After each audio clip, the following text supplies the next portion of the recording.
सभी को नमस्कार। करियर फर्स्ट चैनल पर आप सबका बहुत बहुत स्वागत है। आज का डिक्टेशन लिखने के लिए तैयार रहें। हार्ड मैटर है, ध्यानपूर्वक लिखेंगे। Ready, start. साहित्यकार इन संवेदनाओं के आधार पर अपनी रचनात्मक क्षमता को उड़ान देता है और समाज का यथार्थ एवं सजीव चित्रण करता है। साहित्यकार का दायित्व होता है कि वह अपनी रचनाओं के माध्यम से समाज की आदर्श परिस्थितियों को उभारे एवं विसंगतियों को दूर करने का प्रयत्न करें। साहित्य सामाजिक मंगल का विद्यालय है। यह सत्य है कि वह व्यक्ति विशेष की प्रतिमा से ही रचित होता है, किंतु और भी अधिक सत्य यह है कि प्रतिभा सामाजिक प्रगति की ही उपज है। सच्चा साहित्यकार कल्पनाओं के बजाय संवेदनाओं को प्राथमिकता प्रदान करता है। साहित्यकार समाज से प्राप्त संवेदनाओं को अपने साहित्य सृजन का आधार बनाता है।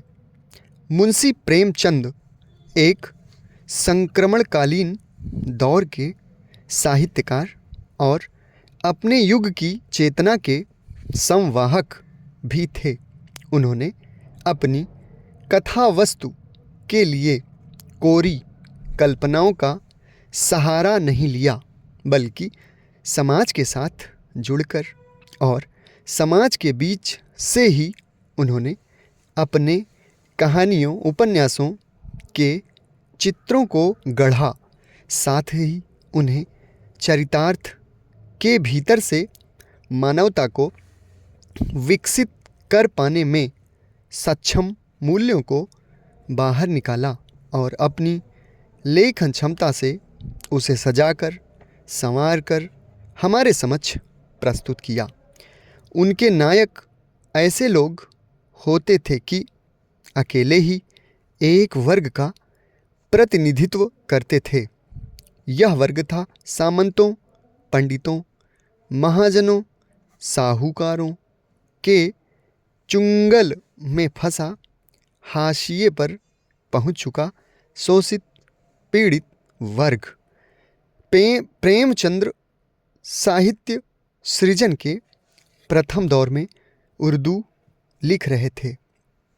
मनुष्य को चाहिए कि शरीर को संसार की सेवा में अर्पण कर दें और स्वयं को परमात्मा को अर्पण कर दें।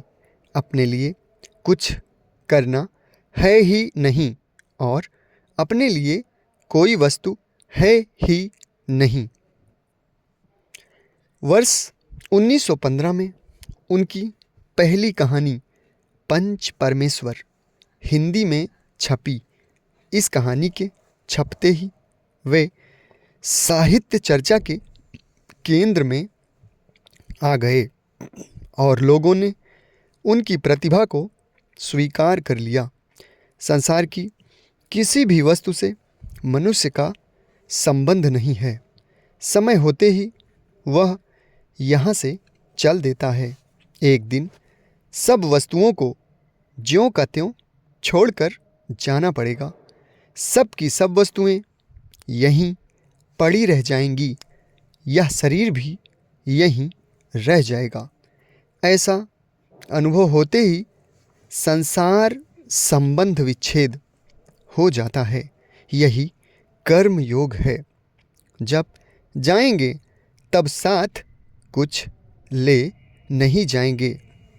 मनुष्य को चाहिए कि वह अपने लक्ष्य का निर्णय कर ले और लक्ष्य वह रहे जिसकी प्राप्ति के बाद कुछ भी करना, जानना और पाना शेष न रहे।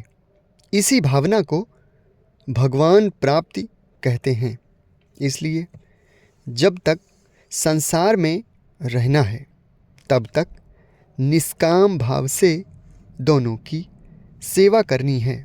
यही मानव जीवन का परम सार और ईश प्राप्ति का मार्ग है। समाप्त। धन्यवाद।